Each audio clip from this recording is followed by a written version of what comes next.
A paz do Senhor para todos. Estamos iniciando mais uma transmissão do Ministério Assembleia de Deus Redenção. Sou pastor Adilson Guilhermel, estou aqui para ministrar a palavra de Deus nesta noite, que tem o tema A Teologia de Humildade. Se há sofrimento, há pecado oculto? Então vamos aqui estar aprendendo sobre isso, porque é muito importante o que vamos aprender hoje aqui para não sermos, não cairmos em erros de doutrina, em ventos de doutrina que estão espalhados por muitos lugares, né? Temos aqui nosso irmão Lélio já aqui participando da live, participando da transmissão. Lógico que está aí a nossa irmã Socorro, Irmã Socorro, a paz do Senhor. O nosso pastor Padrão também já está ligado aqui na nossa transmissão. Vamos aguardar mais os irmãos estarem entrando. Quem entrar, dê um curtir ou compartilhe, para que eu possa identificar quem está aí assistindo essa live, E possa cumprimentá-los, Então vamos lá, temos também a irmã Daiane. Quando falamos da irmã Daiane, falamos do diácono Célio, irmã Luísa, Daniel, Amana, que também vai estar ligadinha aí nessa transmissão. A paz do Senhor para vocês. Vamos aguardar, temos mais. Isso aí, vamos lá, Maria do Socorro, a paz do Senhor, Socorro. Nós podemos já estar pegando a Bíblia para estarmos fazendo a leitura da palavra do Senhor, Lembrando que sexta-feira temos o culto de doutrina, culto online, Está totalmente online. E domingo pela manhã, escola dominical, como também o culto à noite, presencial e online. Estamos aí também com o nosso irmão André Araújo e o nosso caro evangelista José. Evangelista José, a paz do Senhor. Louvado seja Deus. Já estamos aqui em casa, Saímos lá daquele período do que estivemos no hospital, mas já estamos em casa, Desde ontem estamos aqui. Tivemos que cancelar a live, da escola dominical, porque não havia como fazer a live lá do hospital. É um entra e sai tremendo ali no quarto, atrapalha, tira a gente da sintonia, e isso não... E tudo tem que ser, para Deus, tem que ser feito com ordem e decência, Então eu transferi a aula da escola dominical, que eu não pude fazer no domingo pela manhã, transferi para hoje. Então hoje nós vamos estar aqui com essa doutrina da aula da escola dominical. Irmão Cláudio, irmão Bete, irmão Luiz, irmão Bete, irmã Devanise também, ligadinha aí. Vamos lá, temos mais. Vamos ler já a palavra do Senhor, para estarmos adiantando. E a palavra do Senhor está no livro de Jó, no capítulo 8, no livro de Jó, no capítulo 8, a partir do versículo 1. Livro de Jó, capítulo 8, versículo 1. Depois teremos outra leitura no mesmo livro, tá? Livro de Jó, capítulo 8, versículo 1 ao 4, de 1 ao 4, que diz assim: Então respondeu Bildade, o suíta, e disse: Até quando falarás tais coisas? E as razões da tua boca serão qual vento impetuoso? Porventura perverteria Deus o direito e perverteria o Todo-Poderoso a justiça? Se teus filhos pecaram contra ele, também ele os lançou na mão da sua transgressão. Também agora em 18, capítulo 18, versículo 1, diz assim a palavra do Senhor, capítulo 18, versículo 1. Então respondeu Bildade, o suíta, e disse: até quando usarei artifícios em vez de palavras? Considerai bem, e então falaremos. Porque somos tratados como animais e como imundo aos vossos olhos? Ó tu que despedaças a tua alma, na tua ira será a terra deixada por tua causa? Remover-se-ão as rochas do teu lugar? E aqui no 25, versículo 1 a seguir, Jó capítulo 25, versículo 1 a seguir. Então respondeu Bildade o suíta e disse: com ele estão domínio e temor. Ele faz paz nas suas alturas. Porventura em número os seus exércitos? E para quem não se levanta a sua luz? Como, pois, seria justo o homem perante Deus? E como seria puro aquele que nasce da mulher? Olha, até a lua não resplandece, e as estrelas não são puras aos seus olhos. E quanto menos o homem, que é um verme, e o filho do homem, que é um bicho. Amém? Aí está a leitura. E agora vamos desenvolver esse texto que nós lemos aqui, né? Que fala que o tema é a teologia de Bildade. E ele diz, e o tema aqui, se há sofrimento, há pecado oculto? Na teologia de Bildade, ele entendia que sim, que todo tipo de sofrimento provinha de pecado. E na realidade não é nada disso. Na realidade não é nada disso. Embora muitos pregadores, até já ouvi, não vou citar nada mais, que diz que o crente, até o crente, né? Ele pode ficar doente, né? Mas não pode permanecer doente, porque se permanecer doente é que está com um pecado oculto e precisa confessar. Essa é uma doutrina totalmente do homem, não de Deus. Nós temos que pregar a palavra de Deus na sua íntegra. Então, dentro da teologia de Bildade, era uma teologia dentro do pensamento filosófico dele, de Elifaz, de Zofar também, né? Então, uma teologia totalmente do homem, não de Deus, né? Porque a teologia de Deus, o que é teologia? Estudo de Deus. E como que você vai estudar Deus? Você vai estudar Deus na palavra, na Bíblia, nas Escrituras Sagradas, como Jesus disse, né? Toda a Escritura, né? Toda a Escritura é útil para corrigir, para redarguir, ele diz. E as Escrituras, elas falam de mim, elas descrevem de mim. Então, quer conhecer Deus? É pelas Escrituras. Então, a teologia, dentro da essência da Bíblia, né?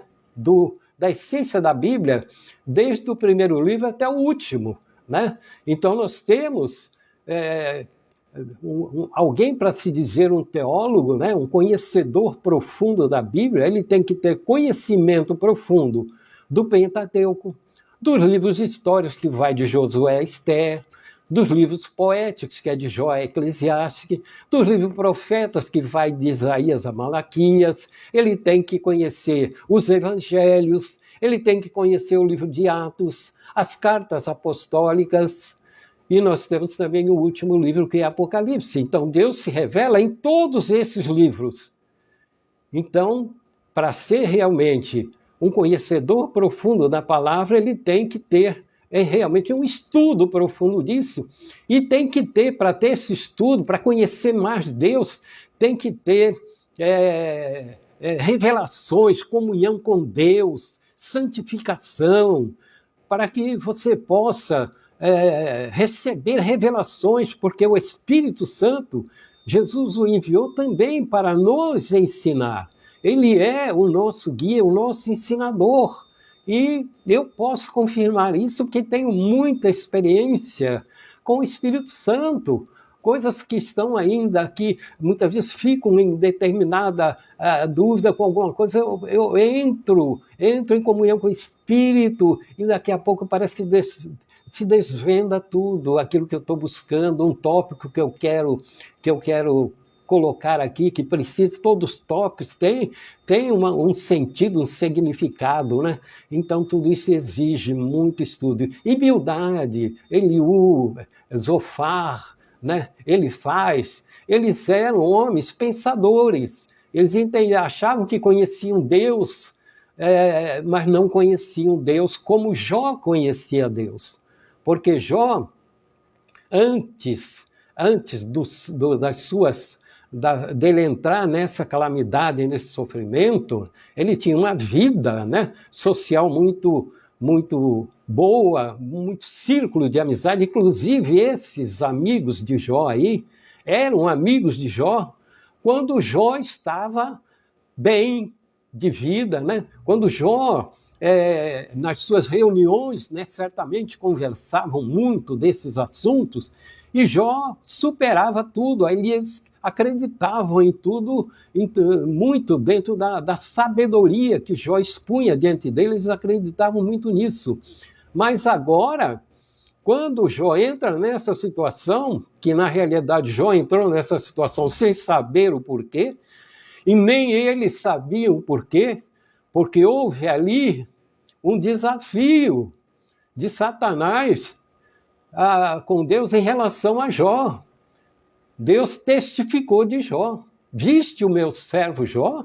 Ele é fiel. Deus deu ali o testemunho de fidelidade de Jó para com ele, né? E Satanás duvidou. Satanás entendia, ele é fiel porque ele está rico, porque ele é abençoado, porque tem uma família abençoada, e se tu tirar tudo isso dele, ele vai negar a ti, ele vai mostrar a outra face. Mas Jó não tinha duas faces, ele tinha uma face, e a face dele era voltada para Deus, como todos nós. Não temos que ter duas faces, não, é uma face só, voltada unicamente para o nosso Deus. Tá?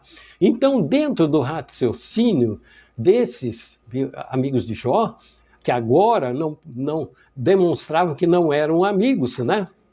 Porque vendo aqueles que sempre esteve junto com eles no sofrimento, em vez de estar trazendo palavras de conforto, estavam ali como advogados de acusação. Eles acusavam e não queriam saber das desculpas, das falas de Jó, eles não queriam saber. Jó procurava se defender, mas eles não aceitavam. Então eles tinham um raciocínio, principalmente Bildade aqui, que é o que está em foco, né, nessa lição. O raciocínio dele é que vida boa é para os bons, né? E vida má é para os maus. Então, quem tem uma vida boa é porque está com uma vida correta, né? Que é uma vida sem pecado. E uma vida má é para aqueles que estão com uma vida incorreta, uma vida com pecado. Essa era uma conclusão totalmente errônea que eles tinham em relação ao sofrimento, né? Em relação ao sofrimento do ser humano. Evidentemente que, quando falamos de pecado aqui, falamos de pecado porque existe o pecado em si, ele não te fere a parte. O pecado, ele não te fere a parte física. O pecado, ele é uma doença da alma. O pecado não é uma doença do corpo. O pecado é uma doença da alma. Lógico que com o pecado instalado na pessoa, né? Principalmente o crente, lógico, né? Lógico, o crente, ele gera conflitos interiores que podem até prejudicar o seu lado exterior. Mas o seu lado exterior, que se está doente, que está com uma doença grave, vai dizer, está assim porque está em pecado. Isso seria algo extremamente cruento para com alguém, né? que precisaria receber uma palavra de conforto, né? De estímulo, de motivação, e a pessoa vai e derruba com a sua língua felina, né? Como era o caso desses aí. Então eles concluíam que o sofrimento de Jó era por causa do pecado. E eles queriam, a todo custo, logicamente, ali influenciados por Satanás, porque Satanás estava nessa conversa aí o tempo todo. Ele estava ali influenciando esses homens o tempo todo, porque eles queriam tirar de Jó, de qualquer maneira, uma confissão de que Jó dissesse que estava em pecado, porque aí ele iria contrariar o que Deus falou, ia contrariar o que Deus falou a respeito dele. Então, Deus perderia ali aquela disputa, porque Jó se renderia à vontade do diabo, se renderia à vontade do diabo, que estava usando aqueles homens para fazer Jó confessar algo que ele não tinha. Então, se Jó confessa que estava em pecado só para acabar com o papo ali, com a conversa, então Jó estaria mentindo e entraria no pecado da mentira, e Satanás é o pai da mentira. Então, ele entendia que dessa forma, que Jó semeou alguma coisa de mal e agora estava colhendo e perdeu tudo que tinha. Estava invocando ali a lei da semeadura e da colheita, tá? Vamos, primeiro tópico, o pecado em contraste com o caráter justo e santo de Deus, tá? Então, Jó, ele começa a se defender. Se nós lermos aí o livro de Jó, você vai ver que Jó começa a se defender, né? Então, Bildade, ele começa a repreender Jó, as falas de Jó, as falas impetuosas de Jó, que ele dizia, a tua fala não tem conteúdo nenhum que venha justificar a tua situação. Não concordavam, ignoravam a causa do sofrimento, ignoravam que Satanás estava numa disputa com Deus. Eles ignoravam, como o próprio Jó ignorava. Então, o sofrimento que Jó estava passando não era uma obra de Deus. Não foi Deus que pôs a doença em Jó. Não foi Deus que destruiu as propriedades de Jó. Não foi Deus que matou os filhos de Jó. Não foi Deus que fez isso. Mas era tudo uma obra de Satanás, porque foi Deus que permitiu. Deus permitiu. Ele é soberano, ele faz o que ele quer. E tudo tem um propósito dele. Os propósitos dele sempre são bons. Então ele permitiu que isso acontecesse, tá? E deixou que Satanás fizesse todo tipo de destruição, destruir as partes material, a parte dos filhos também. E, por último, ele viu que não alcançou o que queria, ele foi na saúde de Jó, e Deus permitiu, pode ferir, mas só não tira a vida dele. Pronto, foi o que eu falei. Era o que Satanás queria, que Deus não falasse isso, não tira a vida dele. Porque Satanás, o plano de Satanás era que com aquela doença, Jó ia morrer daquela, lógico que ia morrer daquela doença.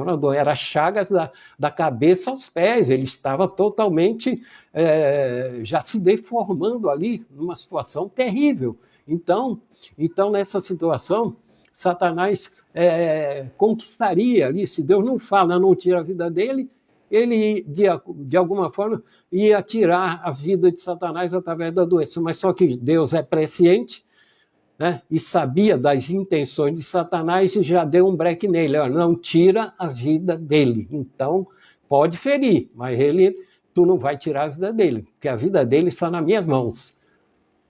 Não é isso? Porque quem é de Deus?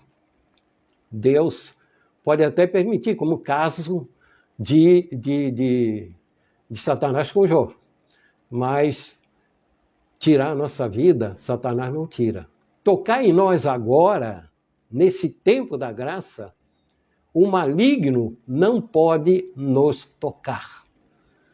O maligno não pode nos tocar. E Deus não vai fazer nenhuma disputa com Satanás a respeito de nós. Ele fez só aquela com Jó e acabou. Então ele fez só aquela com Jó e acabou. Então tinha permissão de Deus. E Bildade aqui era um homem muito cruento, né? Muito cruento. Ele coloca até os filhos de Jó na mesma situação, que os filhos de Jó morreram por causa do pecado de Jó. Olha só quanta maldade que esse homem estava fazendo com Jó. O que ele estava fazendo com Jó? O homem estava ali sofrendo, se coçando com um caco de telhas, o corpo cheio de ulcerações, fedendo, cheirava mal, aquilo cheirava mal, tinha verme nas chagas. Olha só a situação, uma situação que não dava nem para contemplar, nem para contemplar. Era assim que Jó estava, né? E ele, nessa situação que está, tem que ainda aguentar as acusações que vinham sobre a vida dele. Queriam tirar de Jó uma confissão a qualquer custo. Queriam tirar de Jó uma confissão a qualquer custo. Então ele estava dizendo, assim como foi os teus filhos, né? O teu fim vai ser o mesmo, se tu não confessar os teus filhos, como teus filhos também foram mortos, tu também vai morrer. Então já intimidando Jó, olha Jó, tu vai morrer. Mas Jó não se deixava intimidar. Jó não entendia o porquê da situação que estava passando. E ele fala, Deus, por que tu fez isso comigo? Ele começa a colocar essas situações porque ele entendia que se ele estava sofrendo, Deus o feriu de alguma maneira para que ele estivesse passando por aquilo. E na realidade Jó ignorava todo o bastidor da disputa entre Satanás e o próprio Deus, tá? Então, veja bem, ele também na teologia de Bildade diz que quem peca recebe o próprio castigo, né? Que seria a doença ou a morte, né? O pecado em si, como eu digo, é uma doença da alma, né?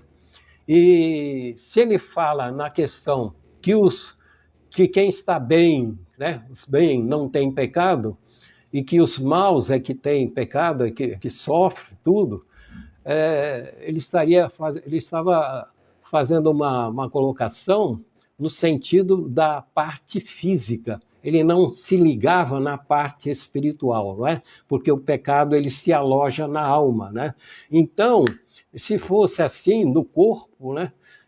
Como é que poderia? Estaria contrariando, porque o mundo todo tem muita gente aí vivendo bem e que não está doente fisicamente, né? Está vivendo bem, não está doente fisicamente, mas está com pecado. Só que está com pecado. Agora, todo mundo sem Cristo está doente. Por que está doente?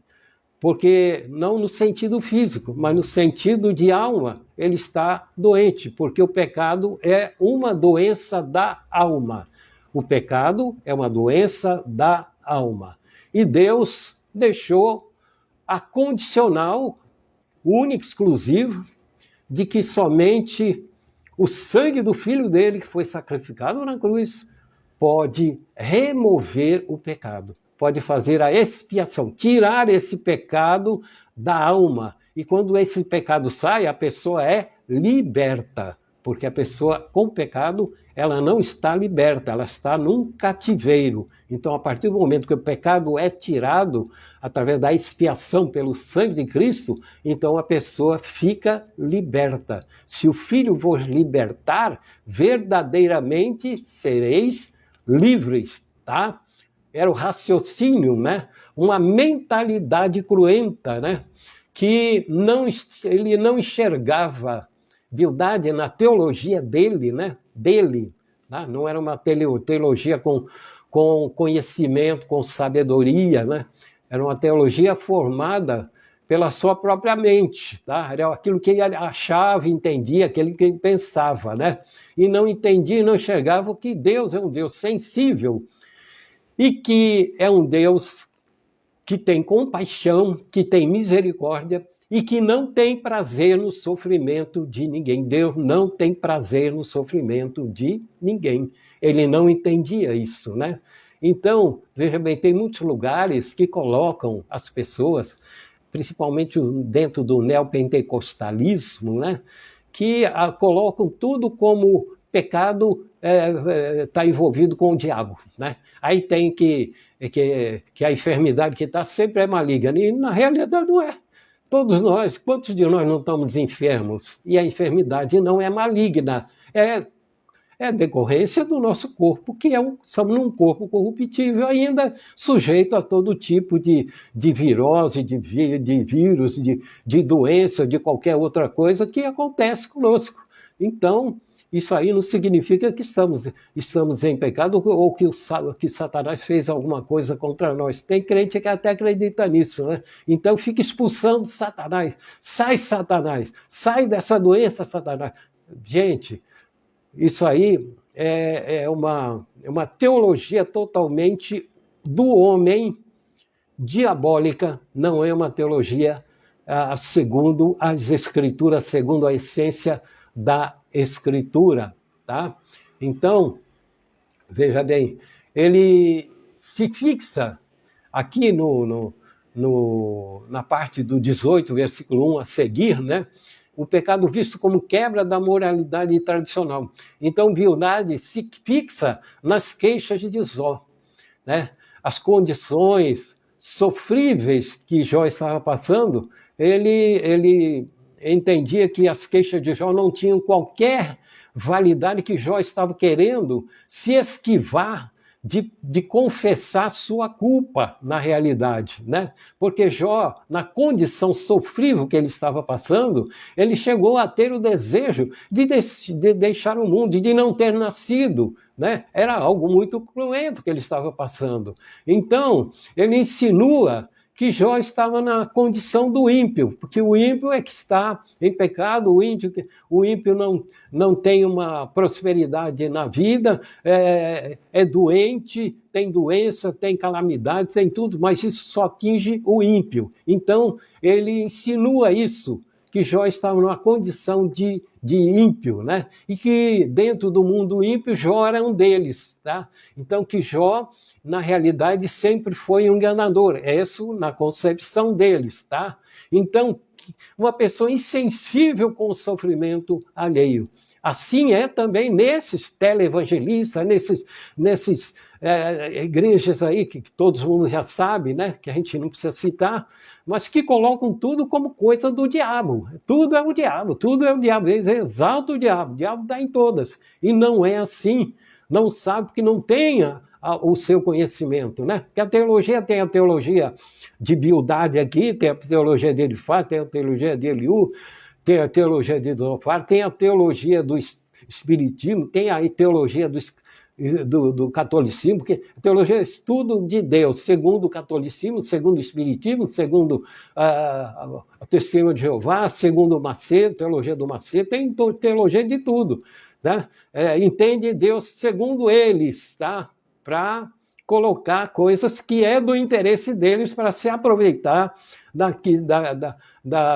de manejar a Escritura erroneamente para tirar proveito da fé do povo, para tirar proveito do povo. E isso, realmente, quem faz isso está condenado ao juízo final, se não se arrepender, tá? Então, ao invés de estar usando, né, palavras de ânimo, quando a pessoa está no sofrimento, você vai usar a palavra de pesada ainda, vai começar a acusar a pessoa, olha, você tem que se arrepender, por isso que você está passando por isso. Tem crente sem sabedoria que faz isso mesmo. Vai visitar uma pessoa aí que está numa situação e começa a falar um monte de bobagem para a pessoa, sai de lá, a pessoa fica pior do que estava. Isso aí acontece. O crente tem que ter sabedoria, tem que ter conhecimento para poder tratar com as pessoas, né? Tratar com as pessoas. E nem todos estão preparados para isso. Para isso, a igreja tem pastor mesmo, que Deus chamou para ser pastor. Não aquele que se fez pastor, mas aquele que foi chamado por Deus para ser um pastor. Porque um pastor, como eu falo sempre, é um médico de alma. E médico tem que fazer um curso teológico, tem que fazer faculdade. Para ele poder ser um médico e um pastor, ele tem que fazer faculdade para ele poder ser um pastor, porque ele vai tratar com alma. O médico, ele cura de pessoas no sentido físico, mas o pastor, ele cura, ele vai tratar com pessoas no sentido de alma. Pastor é um médico de alma, e não pode ser qualquer um que vai se intitulando por aí. Tá um negócio aí, compra até carteirinha de pastor pela internet e vai abrindo portinha aí, né? Vai abrindo salões por aí, né? Isso aí tá cheio. Não sabe que vão ter que dar conta para Deus dessas coisas. Vão ter que dar conta. Não adianta querer ser. Se Jesus não chamou, ele não vai garantir nada, não. Ele não vai garantir, não. Mas aquele que ele chama, ele garante. Ele garante, porque ele sabe que vai levar a palavra com fidelidade, com obediência à essência da palavra, com conhecimento, com sabedoria. Temos que buscar o conhecimento, né? E aí Deus, o conhecimento também é o dom da palavra do conhecimento, que Deus opera dando muitas revelações para aquele que tem o dom da palavra do conhecimento. Ele deu o dom. E aí ele dá o dom da palavra da sabedoria, que é a sabedoria, a revelação do conhecimento. Então, tem que estar unidas as duas coisas. Então, para realmente a pessoa poder doutrinar com sabedoria, com entendimento, e não estar ferindo ninguém, não estar acusando ninguém, mas saber tratar com as pessoas, saber como cuidar das pessoas. Porque se não tem isso aí, gente, a pessoa está num lugar desse aí, está no lugar errado, né? Está no lugar errado. Bildade não discernia a situação cruenta que Jó estava passando, tá? Mas a intenção de Satanás era usar a Bildade para afligir mais Jó ainda, para tocar mesmo nele, para machucar cada vez mais com palavras, né? Bildade não discernia isso, que estava na realidade tendo uma influência ali do inimigo, né? E Jó, nas suas réplicas, né? Ele se descrevia eles como zombadores, como insensatos, né? Como insensatos. E Bildade usa até uma linguagem simbólica aí do universo físico, né? Para o moral, né?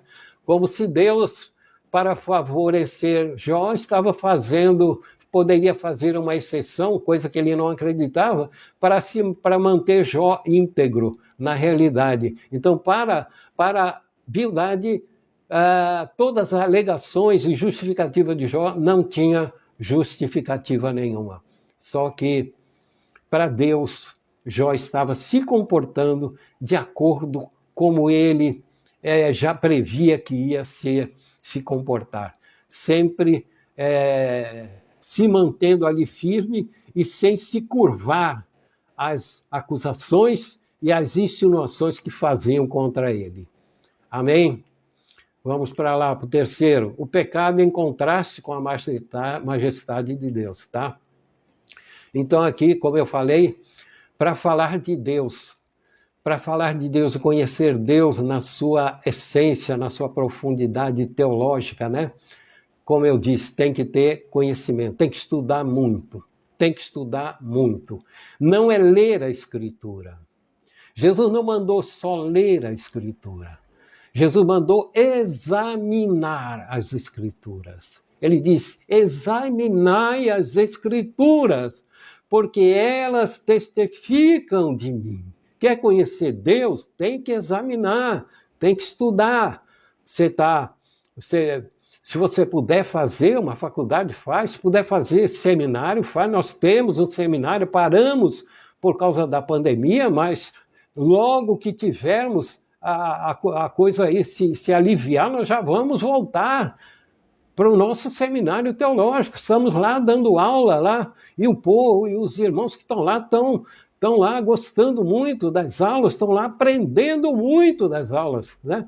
E aprendendo muito, você aprendendo muito, ninguém vai mais enganar vocês, não, no sentido de estar influenciando alguma coisa da palavra de Deus com erro, você vai Você já vai entender quem prega certo, quem ensina certo, e quem ensina errado e quem prega errado. Você vai entender tudo isso. Isso é bom entender, para você não ser enganado, viu? Para não ser enganado, tá?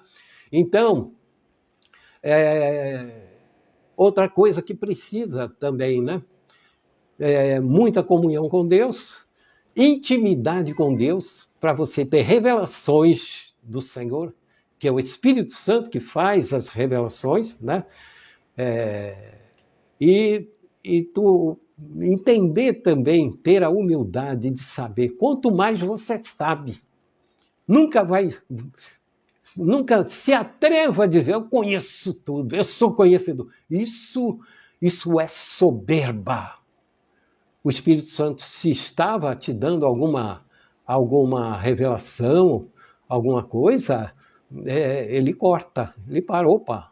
Soberbo não tem vez com Deus, tá? Orgulhoso não tem vez com Deus, por mais que a gente conheça. Por mais que a gente conheça, há sempre muito mais para se conhecer. Sempre muito mais. Cada vez que a gente pega a Bíblia, começa a explicar, e tem muito mais para se conhecer. Ele fala aqui da majestade de Deus, né? Deus, ele domina tudo. Deus, ele domina os 3 céus. Os 3 céus. Para quem não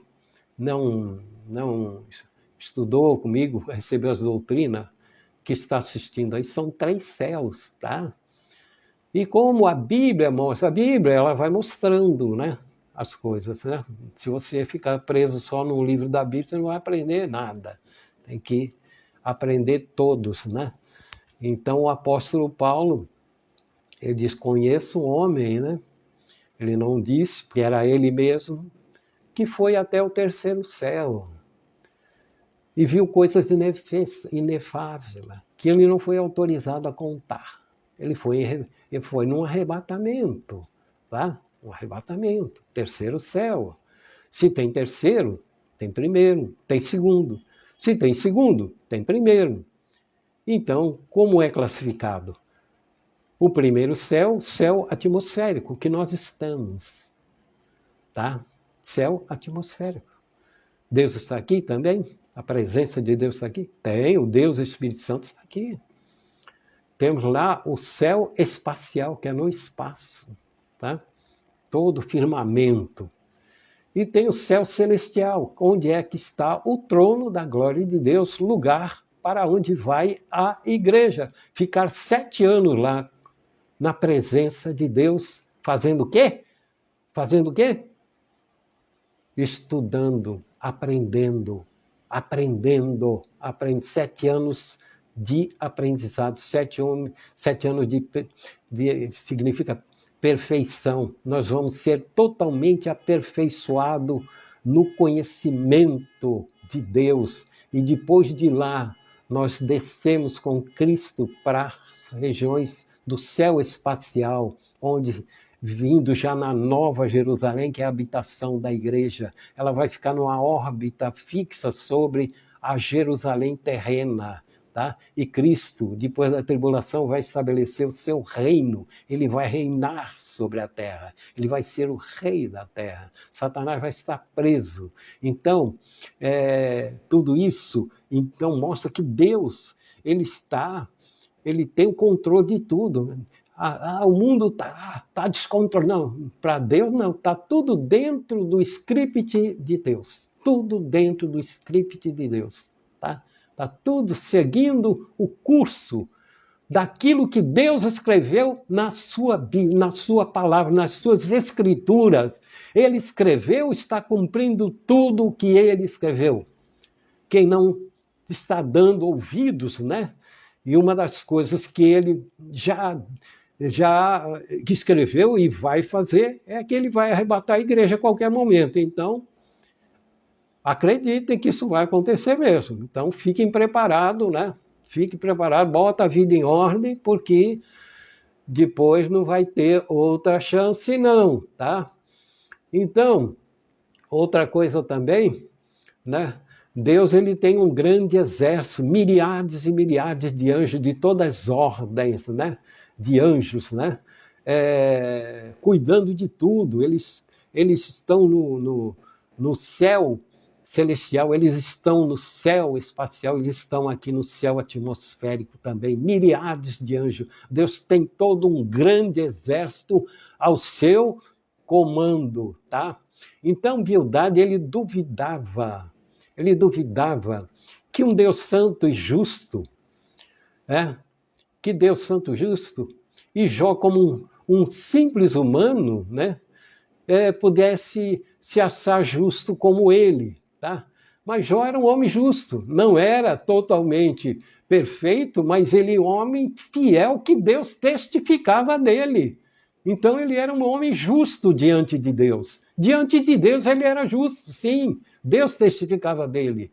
Então, a Bildade não discernia todas as expressões em Jó, mas Jó, as expressões que fazia em Jó, né? Ele não discernia. Por que Jó não cedia? Por que Jó não cedia a eles, as persuasões dele? Jó não cedia e Jó permanecia inabalável. Ele mantinha sua integridade, tá? Recusando a confessar um pecado que não tinha. Recusando a confessar um pecado que não tinha. E isso por autossugestão, por de pessoas com determinada, pessoas em igrejas, né, que não têm a doutrina, a essência doutrinária, né, na realidade incute isso na cabeça de muita gente, e pessoas até, pessoas sérias que não estão em pecado, né, eles fazem com que a pessoa se ache em pecado porque está passando uma provação, que está passando uma situação de angústia, está passando aflição, ou está passando por doença, eles incutem na pessoa que ela está com pecado e começam a expulsar demônio da vida da pessoa, achando que o pecado que está lá é um demônio que está lá dentro também agindo e provocando aquela doença. Isso tudo é algo totalmente contrário à palavra de Deus. E ele, continuando na sua provocação, ele dizia, como um ser humano que não nasceu, que não passa de um verme, né? Se dizer justo diante de Deus. Então, olha só as palavras que ele colocava, ofendendo Jó. Tu não passa de um verme, né? E está se dizendo justo diante de Deus. Olha só a colocação, né? Ele se julgava um santo e estava dizendo que Jó, né, era como se fosse um verme. Talvez olhando os vermes que estavam na chaga de Jó, ele fez essa ilustração aí. Tá? Então as palavras de Bildade não poderiam ajudar Jó em nada, porque as suas palavras não vinham de Deus. A palavra que nos ajuda é a palavra que vem de Deus. E a palavra que via de Bildade não era de Deus, era de Satanás. E quem não prega a palavra na sua essência, não é palavra de Deus, é palavra do diabo. Porque essa palavra vai machucar, vai ferir, vai fazer com que a pessoa venha sofrer mais ainda. Mas as palavras de Deus, não. Ela nos ajuda, ela nos edifica, ela nos conforta, ela nos liberta, ela nos dá motivação. Tudo isso, a palavra de Deus vem fazer em nossas vidas, ela faz isso em nossas vidas. Amém, irmãos? Estamos aí entendidos aí? Deu para entender essa doutrina? Tá? Então fica aí já o convite, né, para a próxima aula, que se Deus quiser vai dar tudo certo, que vai falar da teologia segundo o terceiro, né? Que é Zofar, tá? Também vai entrar na mesma linha, só que com todo um conteúdo que nós vamos elaborar aqui para poder ministrar a aula. Essa será no domingo, às 10 horas da manhã. Que Deus abençoe a todos vocês que estão aí, que oraram por nós, oraram pela pastora. Ela já está em casa aqui comigo, estou aqui cuidando, né? E também servindo ao Senhor, fazendo a obra do Senhor aqui, né? E só estamos nós, porque temos que tomar toda a precaução, por causa aí do contágio que está aí meio alastrado aí, né? E temos que tomar todas as precauções, mas estamos aqui dando conta e está tudo indo bem, e logo, logo ela vai estar bem melhor, né? Para a glória e a honra do nome do Senhor. Então agradeço a oração de todos vocês, continue orando, porque eu continuo orando por vocês, viu? Todos vocês. Que Deus abençoe a todos vocês, e que o amor de Deus, a graça do Senhor Jesus Cristo, as consolações do Espírito Santo, seja com todos digam amém, glória a Deus, louvado seja Deus.